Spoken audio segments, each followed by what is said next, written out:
So one question that always comes up is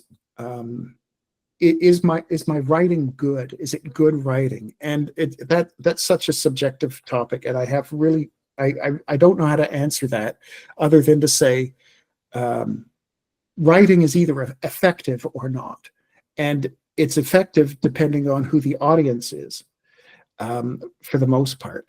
So, like, you can put 50 Shades of Grey in front of me, and I just can't read that. So it's not for me. So it could be the most brilliantly written piece of literature known to humankind, and I wouldn't get it because it's not. I'm not the right audience.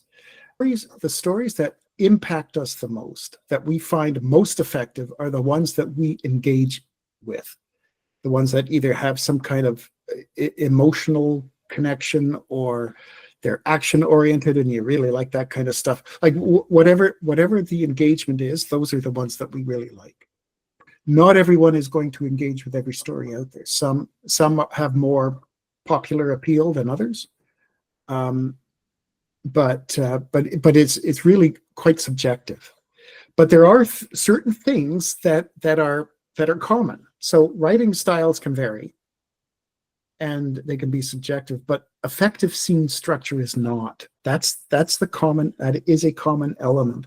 If you're looking at, like, when we start looking at stories throughout time, the written tradition, and then going back into the oral tradition, the ones that are the most effective are selected in. Right. This is like the Darwinian natural selection for literature.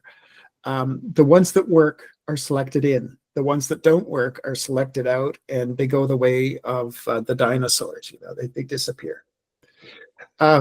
So we can look at those underlying structures, and we start to see what works. So if you're looking at the basic structure of a story with a beginning, a middle, and an end, if you've got those things, it can be effective. If you write it from a certain viewpoint, it can be more effective than if you write it from a less popular, a less accessible viewpoint.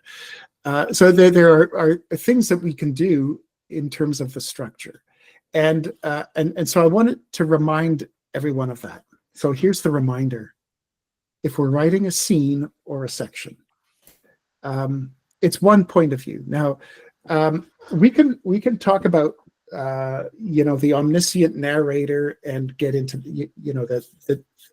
that kind of story where we have omniscience, and that's fine. But for this, let's focus on just the one point of view. And I think it's because most stories these days are third person limited, and that involves one point of view. But our character, whether it's omniscient or not, our character has to have a clear goal in that scene. And like, even as Kurt Vonnegut says, one of his pieces of advice for writers, your characters have to have some motivation. They have to want something, even if it's a glass of water. They still want something, and the goal has to be clear. If the goal isn't clear, then the scene can easily fall apart. And we notice this when we're reading stuff, where it's just kind of, especially our own work, where it's just, it's kind of not really moving along. It's kind of boring. This is why. It's missing stuff. It's missing a clear goal, and it's missing clear motivation. And the other thing we look at then as well, besides having the goal, is conflict and tension. This is the stuff that gets in the way of the character achieving the goal. Protagonist gets what they want too easily, then why should the reader keep reading? It's too easy. There's nothing interesting here. It's boring. So that's why we throw obstacles in front of everybody. It's to make it more interesting. It's to get our reader to start wondering, oh gosh, like, I better keep reading this to find out what happens next. This is why. If we don't have that, then we lose our reader.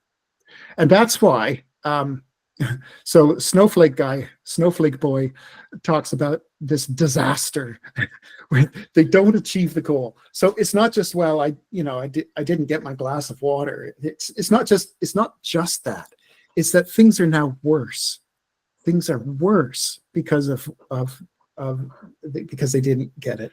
It's not just that I didn't get a glass of water. It's that now I'm going to die because of I'm dehydrated, or whatever. Things are worse because they didn't get the goal, and as a result, then they have to come up with something new to try, a new goal, to try something else. So if our scenes or our sections are kind of humdrum and boring and not going anywhere and not much is happening, this is why. Like, this is what we can look at. Does our character have a clear goal? Is there something really specific that they're looking for here? And if not, then we can change that, right? This is part of how we can make our own writing more effective. So if you're not happy with it, then look at the underlying structure, because it will always tell you where the problem lies. And I can tell you from my experience, this is where a lot of it happens, right? Is right here. The lack of tension, the lack of making things worse now.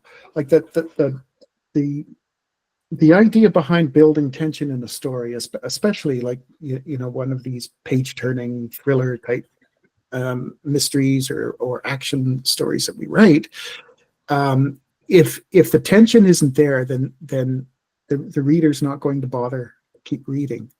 And the tension has to always build on itself. It's like learning math, like you can't do calculus if you don't know how to graph stuff, and you can't graph stuff if you don't understand what X and Y axes are, and and it just, everything builds on itself.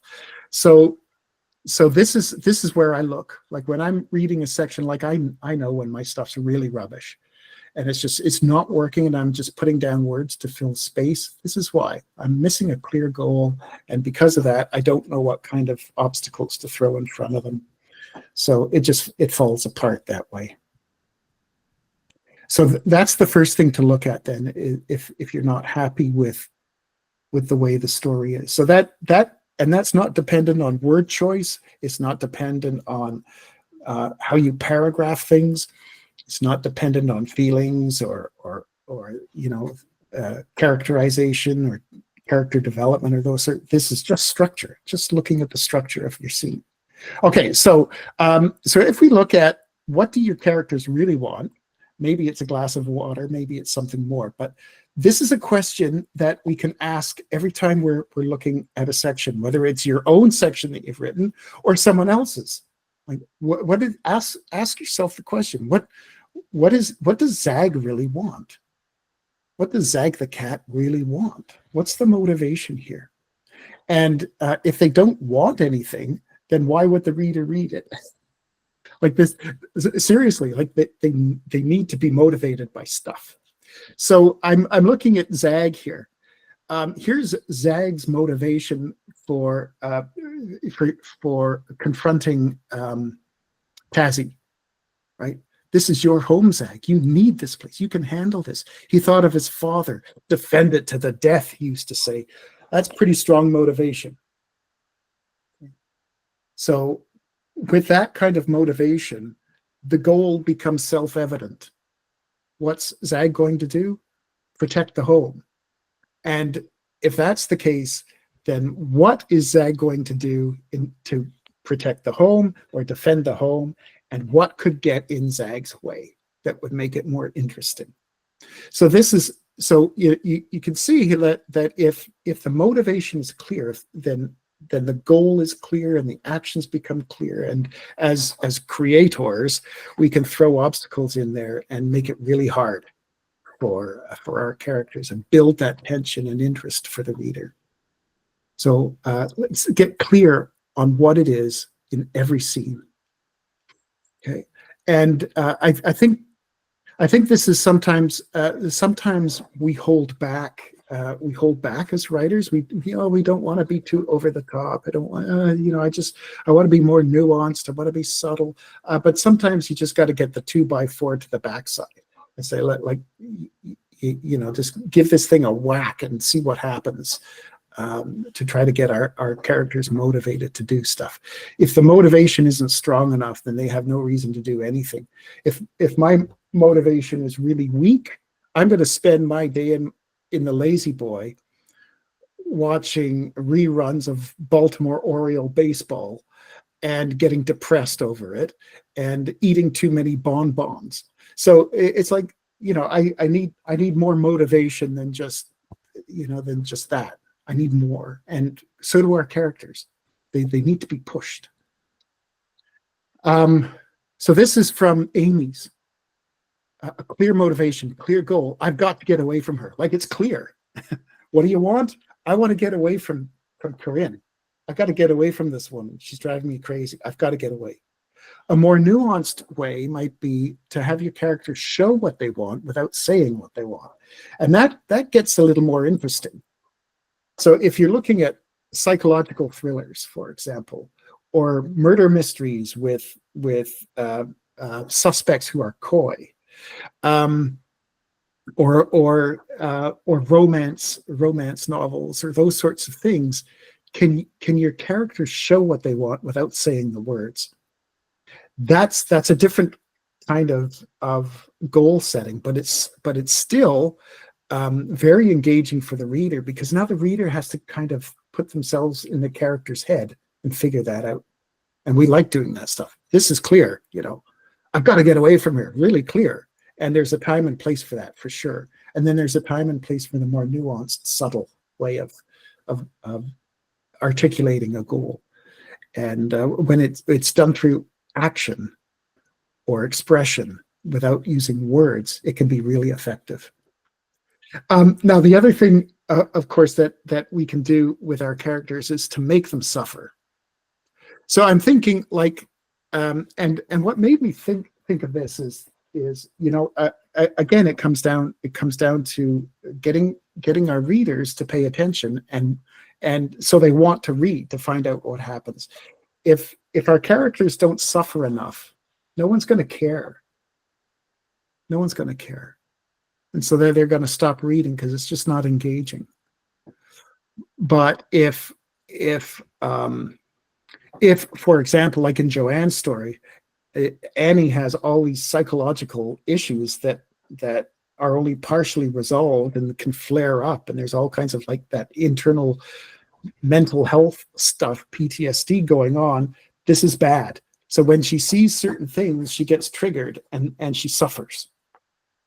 And so as readers, we feel compelled to keep reading to find out if she's going to make it through or not. Okay. If Wayne is quite happy on his boat, doing what he does, doing Wayne stuff on his boat, and he's playing with water samples and measuring oxygen levels, and he's got a girlfriend there. Life's pretty good. So how can we make Wayne suffer? And I think that's the challenge for Glenn. How do we make Wayne suffer? Like in the previous Wayne stories, he suffered. He was in deep trouble. Like, he lost everything. I think in the first one, he lost his family, he lost his fortune, he lost everything. That's a lot of suffering. Now he's kind of like, he's got it all figured out. He's kind of like Homer Simpson, Homer Simpson with his union job and a wife who doesn't work and 2 cars in the driveway. It's like, this is awesome. He's got it figured out. So I think that the challenge for many of us is not, the challenge for us is not to start liking our characters too much. We have to be mean-spirited and make them suffer. Now, this is why. Okay, so it's not just because we want to be mean-spirited. It's not like, when you're a kid and you catch a fly and you start plucking the wings out and watching them spin on the kitchen table. It's not like that. But it's because the way the characters react to the suffering shows us their character, and it helps them develop. and learn stuff and change. And that's what we need to see, especially in our protagonists, is this sense of having to change in order to be better, right? And that's and when they suffer, that's what comes out. So it's not just because we're mean spirited. It's because we want to show the character. Okay. Now another thing is the mirror dialogue. You see this all the time. So once you know this, you see it everywhere. You see it in every Netflix show. You see it in every novel that you're reading. It's everywhere. What we call the mirror dialogue. In fact, we even do this in real life.